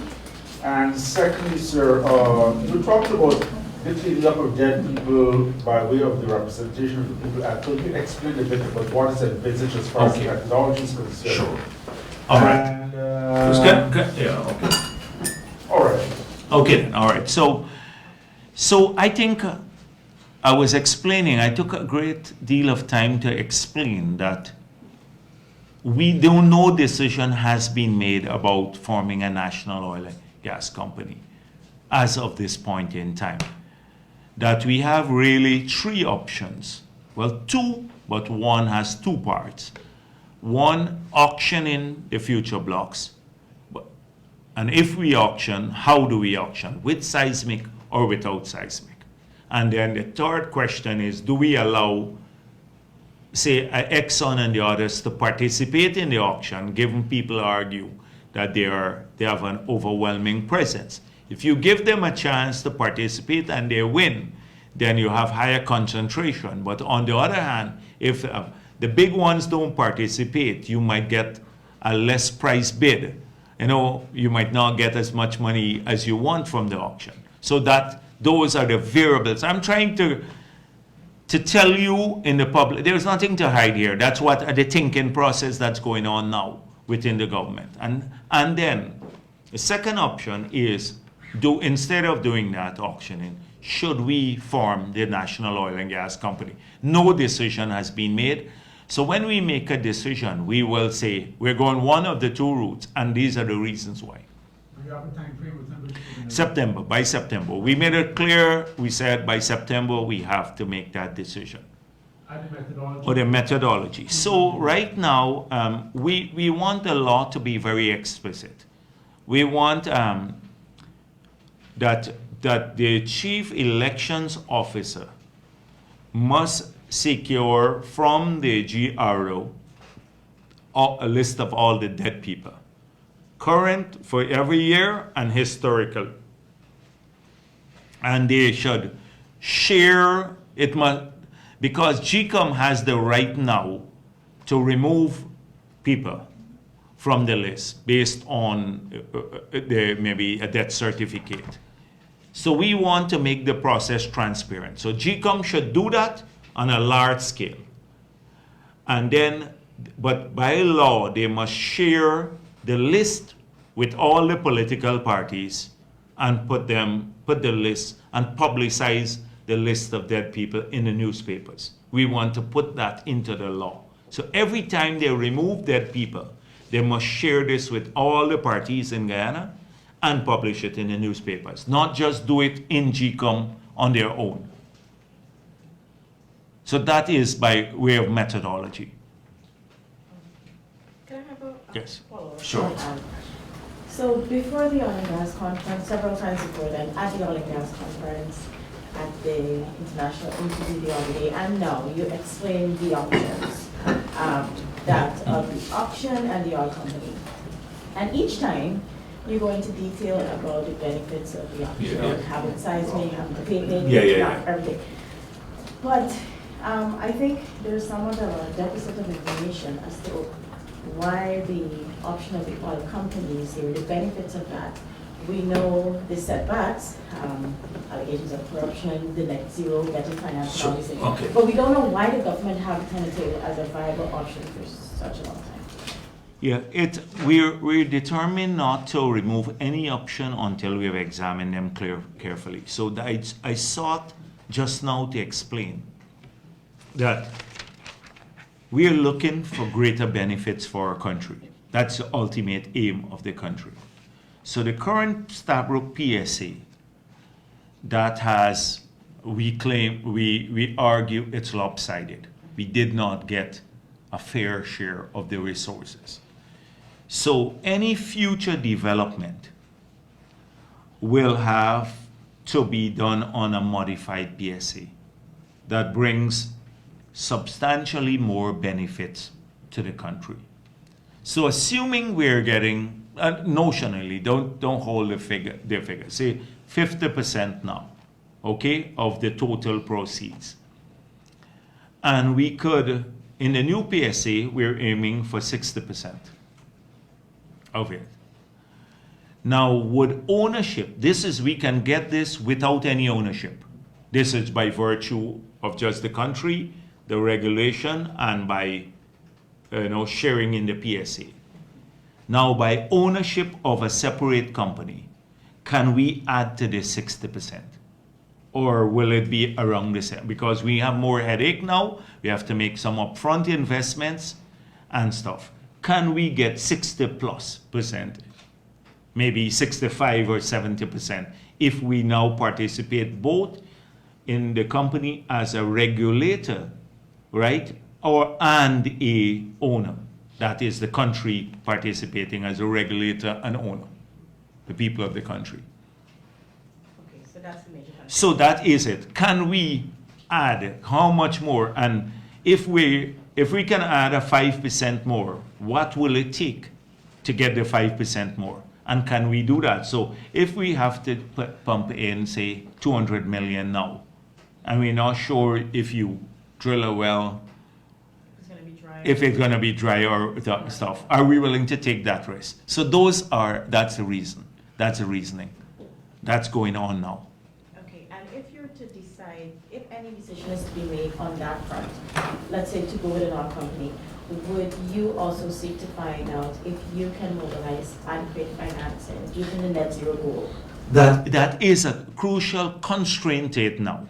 That's a constraint. So that's on the negative side, as you pointed out. So there are pros and there are cons.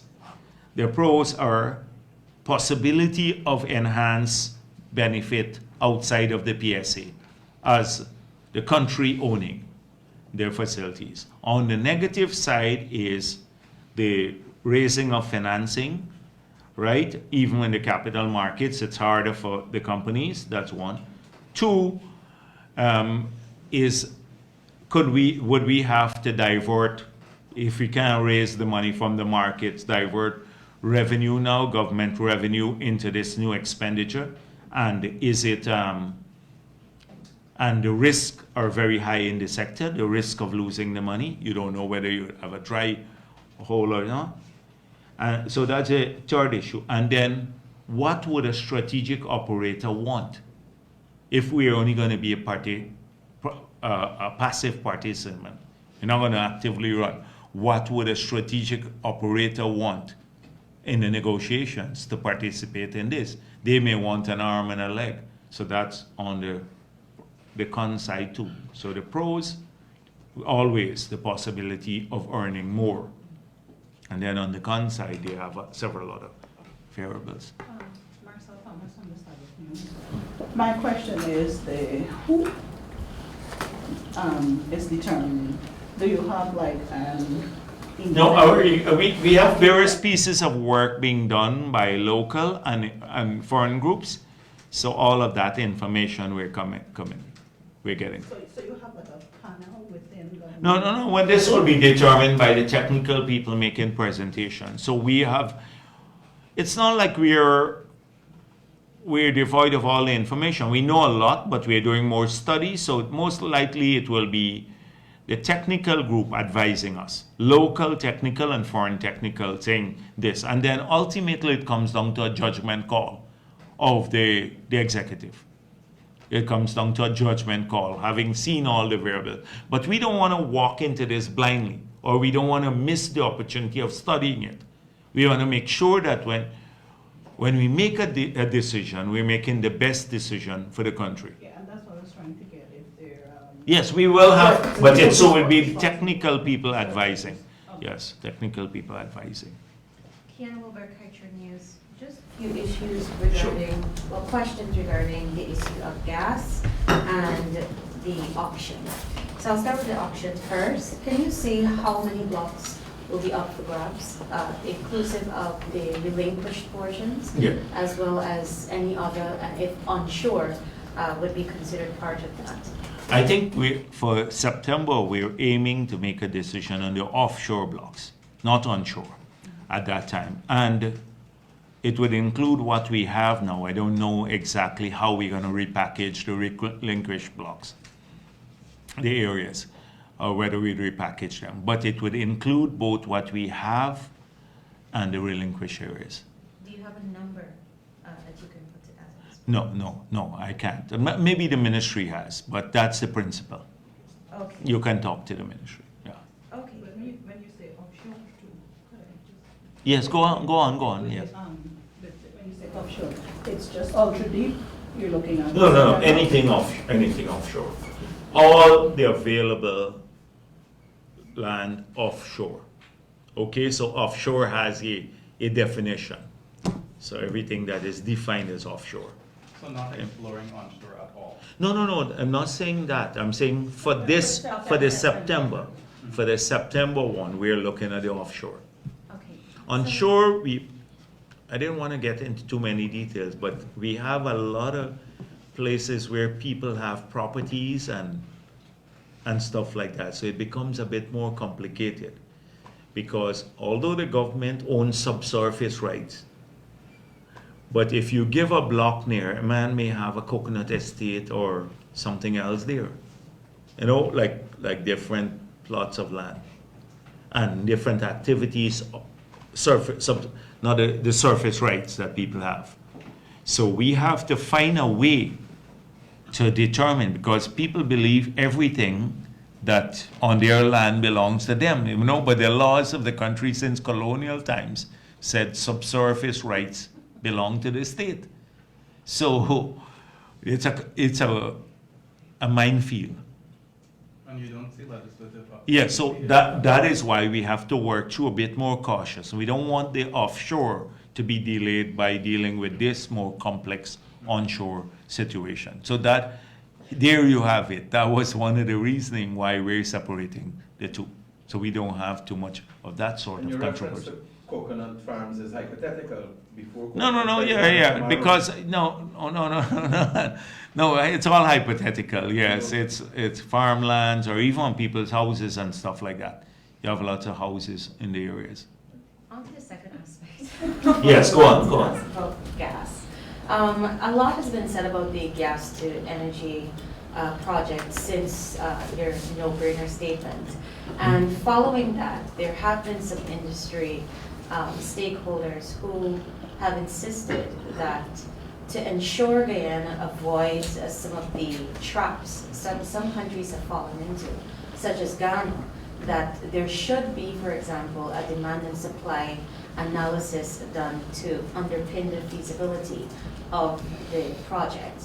And some other stakeholders have said that the IDB has said clearly that the feasibility of the project would hinge on the price that we secure for the transportation of the gas from ExxonMobil's front. And I don't believe we've had any recent updates on how discussions are going on this front between the state and ExxonMobil. So I'd be happy for an update on that. And can you say where we are on our master plan for the use of the gas, specifically the surplus? Because there's a portion that you had explained we're going to use for electricity, but what about the master plan about what we do with the surplus and ensuring that we don't find ourselves in a position of paying for gas that we basically can't use? Sure. So, first of all, on the master plan. So we're working on a draft master plan for the country. A lot hinges on getting Exxon to make more gas available, to monetize more of its 16 trillion cubic feet of reserves available and monetized. So that's the first objective of the government of Guyana. We believe gas ultimately can be as lucrative as the oil component of their activities offshore. Exxon recognizing that almost all of the 16 trillion cubic feet would be associated gas. They have only had one field that has more gas than oil so far. It's closer to Suriname. It's called the Pluma field. So we are now, as you know, Exxon now re-injects most of this gas back into the reservoir. They're saying it's important to keep reservoir quality. That's the technology they're using, and their technical people said it's vital, essential.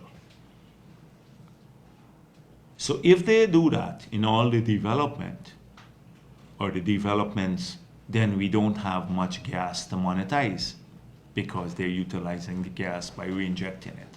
So we are now working with them, have some studies done to see how we can liberate more of the gas or even change that technology. They're arguing it's essential. We're saying, but maybe we can do something else to keep the reservoir quality. And we have to look at the incremental value we're getting from reinjecting the gas versus bringing it onshore. That's our argument, and monetizing it. So that's the first, and I'm trying to frame all of the things that we're dealing with, the parameters. So that's where we are. So if we do a gas master plan, it is for the country. Now we can do a gas, not a master plan, a gas use plan for Wales. But a master plan has to cover the entire country from exploration for gas to its ultimate monetization and how you secure the greatest value added from utilizing the gas. So it's a big spectrum, but a lot hinges on availability and not just as reserve, but to bring onshore. Now the pipeline, so we have to look at Wales separate from the master plan, although it's a component of the master plan. But Wales, we have made it clear we can advance this project. So we decided on a 12 inches pipeline, which can bring in up to a maximum of about 130 million cubic per day of gas. We only have a commitment at this stage from Exxon to bring in 50 million cubic, okay? So that is the commitment. We have to now secure the supplies to bring in the 30 million, the 80 million remaining. We believe we can do that. But for the short term, for the next maybe 4 or 5 years, that's what we are going to get here to come in. We will work to see if we can't accelerate the other component, that is to bring in more. At this stage, we will need a significant part of that gas to generate 250 to 300 megawatts of power. So now we're looking at what we have a lot of demand. We had put out a request for proposal, and we have about 15 or 20, maybe more proposals how to utilize the excess gas. But they want large quantities. At this stage, we can't commit to large quantities because we will have what remains from the 50, plus we're doing a study now based on peak demand for electricity. So if we're not supplying, so the peak demand falls off steeply, like in the nights, say 1 or 2 in the morning. We don't have to generate all that power at that time. So that means we can have we'd have more gas. So it's not just the 42 or 43 million cubic we'll need constantly, but we may be able to get more gas based on our demand forecast and the timing of the demand and the gap between peak and low periods of supplying power. So we are determining now how much would be available, but we have a ton of people who are willing to take that up almost immediately through other things. So that's why we are saying if we build a protein plant or a small small fertilizer plant. It will mop up everything we have on the first 50 million of cubic. So there is no question about stranded gas that coming in and we're paying for it and it's not available.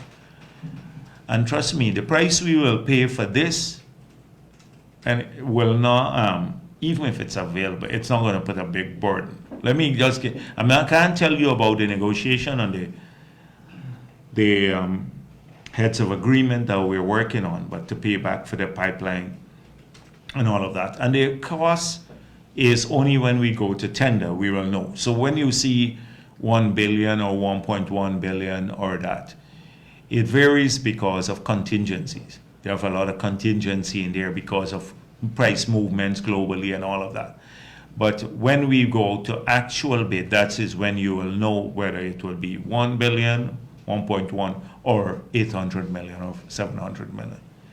So that figure will vary because of the contingencies built in now and because of global price movements. But we're hoping that our share, in fact, the NGL facility, that is when we dry the gas, the liquids we have there will be more than adequate to pay back for the whole pipeline and possibly the entire project. The sale of the liquefied natural gas, the process. That's through cooking oil, propane, oil, cooking gas, propane, etc. So the numbers, we're paying careful attention to the numbers. But forget who said that we IDB did some feasibility study. Forget the IDB. They change every week. Every week they change their views on these matters. Well, but now let me come back to the key thing now. So at the price of gas now that they're paying in Europe, you could have a project that's 3 times the cost of this and still be feasible. But of course, we're not going at that route. It was the same group of people, the World Bank, all of them, the UN Secretary General, the Biden administration, everyone who've been saying to us, do not, and some of the local, don't let me say what I want, crazies, but saying to us before COP26, oh, don't touch gas, it's polluting. We don't touch it, you should not develop the project, it will be inconsistent with net zero. The same ones. We had a few editorials too. Marcel, you wrote some of those? No. Okay, so now, after COP26, the same people are saying there is no net zero without using gas-powered plants as a transitional fuel. The same people, the World Bank, all jump on the bandwagon, the UN jumping on the bandwagon, everybody. And the countries that were calling us up, can't say who called us up and say, don't go this route. And we said, no, that's the way forward for us, because it's cleaner than the bunker C that we're using now. And in the long run, we have to monetize it. We have to build this. So they've gone silent on this. This is going to turn out to be one of the most lucrative projects for the country. Will turn out to be one of the most lucrative. So that without, I'm just giving you some details here without going through all the numbers in a specific way. And sir, my final question. Yes, go ahead. President Irfan Ali, the Minister of Natural Resources, and yourself would have given a commitment to make public the reports that were done by Ms. Alison Redford on the review of the field development plans for Yellowtail and Payara. But those reports have yet to make it into... but it's not just... so I don't see a problem. I don't know if there is a problem. I don't think I spoke of that report, but if they made that commitment, it should be made public. Because there are lots of, in the review, there are lots of issues that are subsequently clarified. So if they write up a report, often it's based on what the submission is. When they start the engagement, the negotiation, that is when you actually end up with the final stuff. So the report of a review, the review itself doesn't mean that they have everything correct, because they need more information of them. So let me give you an example. We were saying the cap in stock. We will need a cap in stock. So if you have a bloat, you need one in the country, and then a subscription to an international company that can deploy the rest quickly to the country. So Exxon was arguing it's too costly to put in a cap in stock in the country. And so the end of it, so that would be in all the reports, two different views and stuff. At the end of the day, when we sit down, we said this has to be there. So don't look at the review reports too much, because we've seen a lot of reviews where the consultants believed that they had a view, and then when the clarification was given, it wasn't really a big issue. So I think you should read it that way. But if the commitment was made, I don't see a problem with releasing the reports. It's how these reports are used selectively and to disparagingly. So if you see something like that, and I know you may not do it, but your boss gets it, and there's some hanging statement there, then suddenly it becomes a major issue. But I don't see a problem if they promise that, fine. And it was not just we also had the same company also reviewing that review Payara one. They had a lot of experience. And then they won the bid to review also, not just this Allison Bayface Consulting. Bayface and then the Allison Redford report. So if they promise it, I'll ask them if they So promise. you agree that it should be made? Yeah, but if they promise, I didn't promise that. I didn't promise that one. I promised all the licenses. Yes, including Payara. Yes, licenses. Yeah, all of the licenses. But do you agree that? Because the licenses are the final product. It's like giving you the working papers. You know, like I'm doing a maths equation and you're a teacher, you want to see your working paper. And then you put 2 scratches there in the working paper, which hasn't been clarified out of context. So the final product is the license. All of those are working papers to the license. Anyhow, if they promise, I'm going to ask Vic. And if he does, then he should give you. Okay. Yeah, Yes. Since you're considering a national oil company is because you want to get more revenues for the government, would you say that the terms of the PSA that you're also so supposed to finalize would depend on whether or not you decide to establish a national oil company? So let's say you decide no. Would you go for Take a higher more. fee in the No, PSA? I think the two are unconnected in a sense. Because even we should get the maximum we should get in a PSA. And the oil company, if it's owned by the government, should only be, they have to comply with the same PSA, right? But then you get a bit more as being a shareholder, right? So that, now I don't think that would influence. We have to now look at what a mature jurisdiction is getting and try to aim towards that.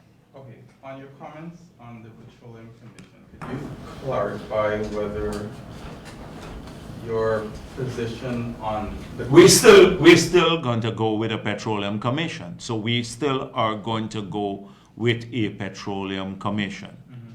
But to make an argument that because there is no Petroleum Commission, that is what I was arguing, that suddenly, there is a lot of thievery or so, then that is, or there's more corruption, that is totally untrue and unrelated. The existence of a Petroleum Commission, which in the long run can serve our purpose well once you have the qualified technical people, etc. So it is still our commitment to do so. Is there a timeline for? No, because I don't want to get caught in a timeline, but there is a commitment to do so. Okay. Yes, go on. Gas to power. Exxon has put out some information giving timelines for the pipeline and the NGL facility. What about the power plant? Okay, so we're still hoping. So the process, a public process has been gone through. they've now pre-qualified, I think, 9 companies to bid for the NGL facility and the gas power plant. We're hoping they're working now because since the two has been combined, because we believe in that the synergy will save us, and therefore it required a bit more work at preparing the request for proposal. We're hoping by the end of May that request for proposal will go out to the 9 pre-qualified companies. So you still see construction starting this? Yes, yes. The aim for the gas power plant to start operating is in 2024. And the NGL facility may come in a little bit later depending on the timing, but you can feed from what I'm told, you can feed the power plant the raw gas at the beginning without the having to dry the gas. It makes sense to dry the gas because then you extract a lot of very valuable products from it. But if that's not completed, at least you can feed the power plant. So the financing of that, it's the aim so far that the government will own the power plant and the NGL facility, and the pipeline would be funded from cost oil. So we'd have to repay that. So you're not, no public-private partnership for the construction of the NGL? No, we're even if there is, no, we're not gonna do a boot arrangement here. People will construct, and the financing, where we raise the financing from is a different issue. If people have to bring in the financing, the developers is still. But the intention of the government to own both the power plant and the NGL facility. We believe owning that NGL facility is a very lucrative thing that could help us to quickly amortize the pipeline and also even amortize the other investments, and without having, and that would make the cost of the power even much cheaper than what it is today. We'll make a lot of money from selling power there, even when you reduce it by 50%. You can make. Finally, on the grid upgrade, you had talked last year about a study underway for a smart grid.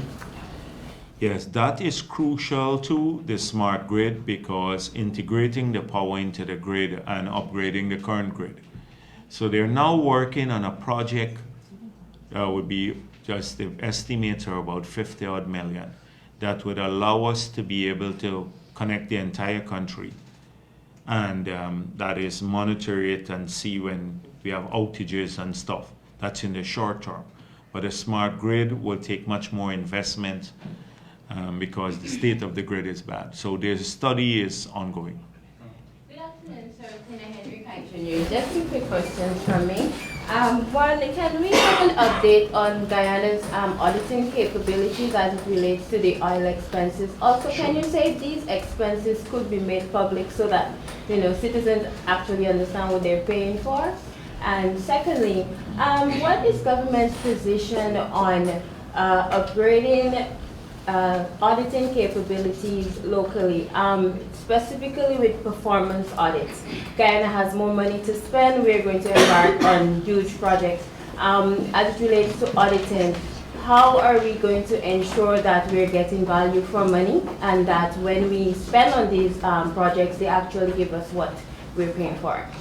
Okay, so on that, as you know, the first one, we have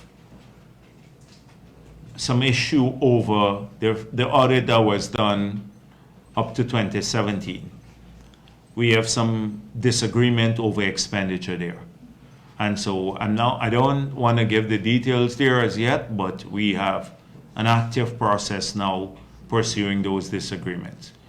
We then went out to tender and we wanted a local group to be part of the audit for the future. So I gather the bid came in a bit high. The negotiations have been completed. And so in a matter of weeks that the new company will start the audit between So that will go from 2017 to 2020, I think, the audit there, okay, of the expenditure. So that you should find out from the ministry, because they've completed the negotiations, and they should, the contract shall be out shortly to do the audit between that period. We had a long engagement with GRA, the Commissioner General. They're going to get funding to upgrade their capability. That's outside of the audit that we have to do to examine the fairness of the expenditure. They also have to have expertise to do an audit in GRA to see that on the tax side, Exxon is compliant. Because there are some issues where we have, people think it's all actually, for example, Exxon was claiming that they can bring in basically unlimited amount of vehicles, and we said no for some purposes. So you have to procure those services from Guyanese. You can't get the duty free there. So what is going on is the GRA is building its own capability, and by including for the first time now Guyanese on this audit, they were claiming Guyanese companies don't have the expertise. So now we'll be able to get Guyanese companies now building the expertise on auditing oil and gas related expenditure. Thirdly, I've asked Minister Singh to meet with the Insurance Association of Guyana so that we can fund training for all the members of accountants and auditors, that the government is willing to pay for all of the training and upgrade through the association, working with the ministry, so we can upgrade national capability. And then, of course, performance audit is critical, and it's important that the Auditor General should have some of those. So when they go, they don't just do the financial audits, they can do performance audits. So that's important too. I know they've been trying to build capability. So there's overall a strong process of building national capability. I remember Possibilities on having the expenses made public? I don't know if that's allowed, that you can just take everything and put it in the public domain. So I'd have to check with the ministry. And on the General's report, it talked about how when they were training persons to conduct audits, you were losing them because they weren't being paid enough or something. Yeah, this is a big complaint we have from almost the entire private sector. We lost you too. We lost you. Everybody moves on to greener pastures. And a lot of our people, they come to me and complain, like, and then across the whole government, that we trained them guy as an engineer, and now he's gone to work with Exxon. And said, the man is making more money in Guyana. We don't have bondage. You know, we don't have bondage. It's not slavery. People can work wherever they wish, and government shouldn't get involved in it. If you want to work and you want to pay for the person and have the person sign some agreement, that's fine with you. But we can't direct people not to hire Guyanese because the other locals don't want Guyanese to move from their employment to others. So we are having, although it's a very sensitive conversation because so many of our people still remain unemployed across the country, especially as I explained earlier what we're trying to do in the regions. But in some parts of the country, like here, it's hard to get labor already, like in some skills. So I've been meeting with people. I said in West Coast Bobbies, if you can find 1,000 people to train on and everywhere else too, we are prepared to train them in use of heavy machinery, you know, like cranes, excavators, even bobcats and stuff. Plumbers, we need a lot of plumbers. In 6 months they can do a course, and then it's very lucrative. You can't find plumbers. Some electricians and stuff could be trained in 6 months on the practical side. So there are certain skill types, welders, as many as we get, we are willing to train. Because if we're not, then you're going to have a major problem, including on the big projects that we have now. The people are saying, like if we award, like an Indian company won the bid, you know, to do the 4-lane, because we're using some Indian money. They said they look at the labor market here, you can't find people. Costs will go up to work in these areas, because to find a laborer now is a hard thing. So we'd have to find a solution to this. We'd have to probably have people come in for dedicated projects, but at the same time not take away jobs from our own people. Mr. Jagdeo? Yes. Just two quick questions. I wanted to know if the government had any initial response to the ruling for reparations as it relates to the associated environmental pollution at Ismeru, and flowing from the concerns in that ruling, any plans to amend the Amerindian Act of 2006? Yeah, but this reparation word and stuff like that. So I've not examined the issue, so I don't want to venture a comment on that as yet. We made it clear in the Amerindian Act when we were in opposition and now that the act was a significant advance on what we had. In that act, we laid out there are 4 things that were important for us. 1, a community governance, and that it gave the communities, without affecting our constitution, a greater say in the governance of their communities. 2, subsurface rights. We're one of the few countries in the world that gave to indigenous communities for small and medium scale mining subsurface rights. 3, a pathway to getting their land issue resolved. These are the major components of the land. So we said if a community has been continuously residing in a location for a particular period, I think it's 25 years, then they can make a claim for the land.